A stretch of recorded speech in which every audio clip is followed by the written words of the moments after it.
আমার মনে হয় যে প্রশ্নটা করেছেন বরং একটা সিদ্ধান্ত নিয়ে যায়, সিদ্ধান্ত অব্যাহত আছে, এটা কোনো পরিবর্তন হয়নি। কিন্তু দুইজন তো যোগ দিয়ে ফেলেছে আপনাদের যারা সংসদ নির্বাচিত হয়েছে। একটা শ্বাসরুদ্ধকর অবস্থা বিরাজ করতেছে দেশে, এটা আমাদের নেতা বলেছেন।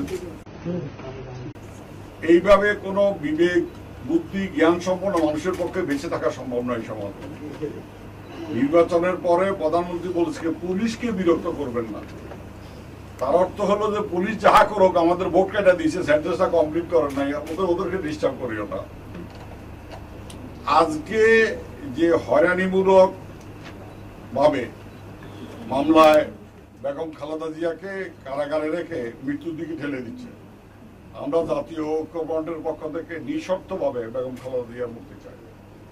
সাথে সাথে বেগম খালেদা জিয়া ছাড়াও অন্যায়ভাবে আটককৃত জাতীয় ঐক্যফ্রন্ট সহ সকল রাজনৈতিক দলের হাজার হাজার নেতা কর্মী যারা কারাগারে আছে, অবিলম্বে তাদেরও মুক্তি দিতে হবে।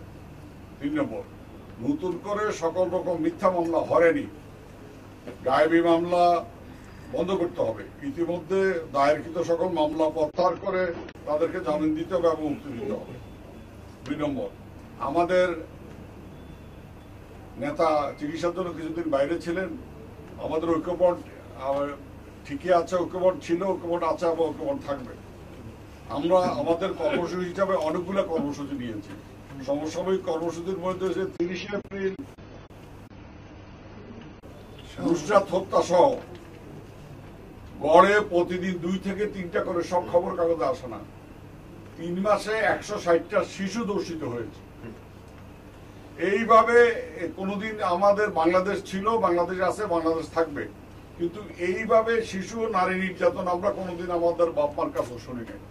একটা অরাজক অবস্থা দেশে বিরাজ করতেছে। কোনো নারীর পক্ষে, কোনো শিশুর পক্ষে ঘরে বাইরে কোথাও বেঁচে থাকা অনিশ্চিত হয়ে পড়েছে। অতএব অবিলম্বে এটা বন্ধ করতে হবে। আমাদের বিশ্বাস, পুলিশ যদি অ্যাক্টিভ থাকতো, পুলিশ যদি নিরপেক্ষভাবে দায়িত্ব পালন করতো, তাহলে এই ধরনের হায়নার মতো নারীদের উপর শিশুদের অত্যাচারটা হতে পারতো না। অবিলম্বে এটা বন্ধ করতে হবে।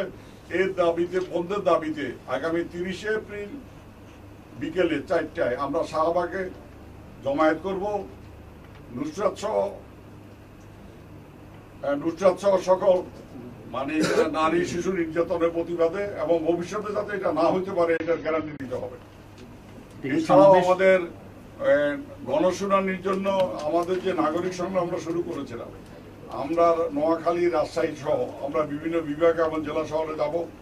রোজার মাঝে আমাদের একটা সুধী সমাবেশ, নুসরাত হত্যা, নারী নির্যাতন বন্ধ, বেগম খালেদা জিয়া সহ রাজবন্দীদের মুক্তি এবং যারা কারাগারে আছে তাদের মিথ্যা মামলা এগুলি প্রত্যাহার সহ সুধী সমাবেশ এবং ফলোড বাই ইফতার পার্টি আমরা প্রোগ্রাম করতেছি।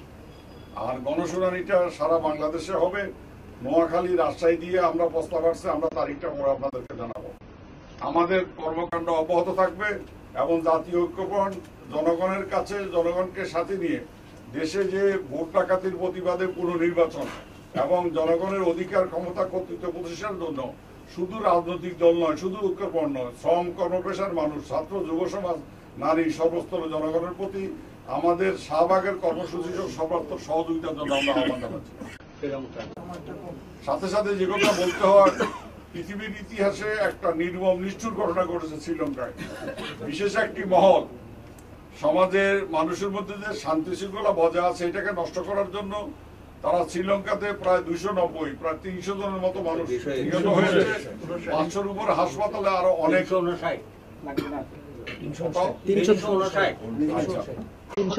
এইটা সংখ্যা বাড়িয়ে গিয়ে আরো দাঁড়াবে হয়তো যারা হাসপাতালে আছে সেখান থেকে, এবং অনেকে হাসপাতালে অসুস্থ হতে ভর্তি আছে। আমরা এর তীব্র ভাষায় নিন্দা জ্ঞাপন করতেছি।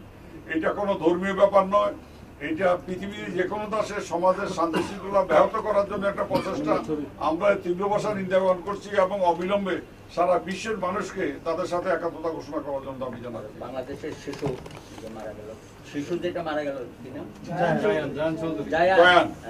জয়ান আমাদের একটা শিশু মৃত্যুবরণ করেছে। আমরা তার বিদেয়, তার মাগফিরাত কামনা করেছি এবং তার পরিবারের প্রতি সমবেদনা জানাচ্ছি। তার পিতা আহত অবস্থায় মৃত্যু দিন করছে। আমরা তার সুস্থতা কামনা করছি আল্লাহর কাছে। আপনাদের সবাইকে ধন্যবাদ। 30 তারিখে আচ্ছা। প্রোগ্রামটা কয়টায়? 30 তারিখে এটা জমায়েত নাকি সমাবেশ? আর কর্মসূচি কি শুধু 30 তারিখেই না পরবর্তী যেটা বলছেন গণশুনানি সারা দেশে? গণশুনানির জন্য নোয়াখালী, রাজশাহী সহ আমরা বিভিন্ন বিভাগীয় জেলা শহরে ইনশাআল্লাহ যাব। আপনাদেরকে অবিলম্বে আমরা তারিখ জানাচ্ছি। রব্বাই, গণশুনানি এবং কর্মী সমাবেশটা তো এই মাসে হওয়ার কথা ছিল, এটা কেন হলো না? এইভাবে তো হইল না কেন এটা বলে লাভ নাই। হইল না বহুবিধ কারণে না হইতে পারে, তবে হবে এটাই আপনাদেরকে বলছি। আমাদের নেতা ছিলেন না মধ্যখানে, আমরা ঐক্যবদ্ধ আবার একসাথে কাজ করবে এবং উদযাপনের জন্য, বাস্তবায়নের জন্য কমিটি পুনর্গঠিত করে দেওয়া হয়েছে। অতএব যেসব কর্মসূচি আছে একের পর এক কর্মসূচি অব্যাহত থাকবে। ধন্যবাদ। এটাকে কি সমাবেশ বলবো না জমায়েত? মানে জমায়েত শাহবাগে যেটা, শাহবাগে। গণসমাবেশ। হ্যাঁ জমায়েত। জমায়েত। রব্বাই, 30 এপ্রিলের মধ্যে শপথ না নিলে আপনার আসন শূন্য হয়ে যাবে। এখন কথাটা নতুন করে প্রশ্ন করার দরকার নাই। জাতীয় ঐক্যফ্রন্টের পক্ষ থেকে কেউ শপথ নেবে না, আমাদের এই সিদ্ধান্ত অব্যাহত আছে। ধন্যবাদ। দুইজন তো নিয়ে তাদেরকে বহিষ্কার করেছে স্ব দলের পক্ষ থেকে। রব্বাই, নতুন করে রাজশাহীর এমপি চাপাইয়ের এমপি হারুন রশিদ বলেছে যে তার চাপ আছে, সে নিতে পারে। সেটা বিএনপি কে জিজ্ঞেস করেন। আজকে যতটুকু আমরা বলে দিয়েছি এসব করেন না অনেকদিন পরে। একদিনে সব শেষ দিলে কেমন হবে? আপনাদের কিছু থাকা দরকার। কেউ যদি নেয় তিনি আমাদের ভোটের সিদ্ধান্তের বাইরে নেবে। ভাই, 18 মিনিট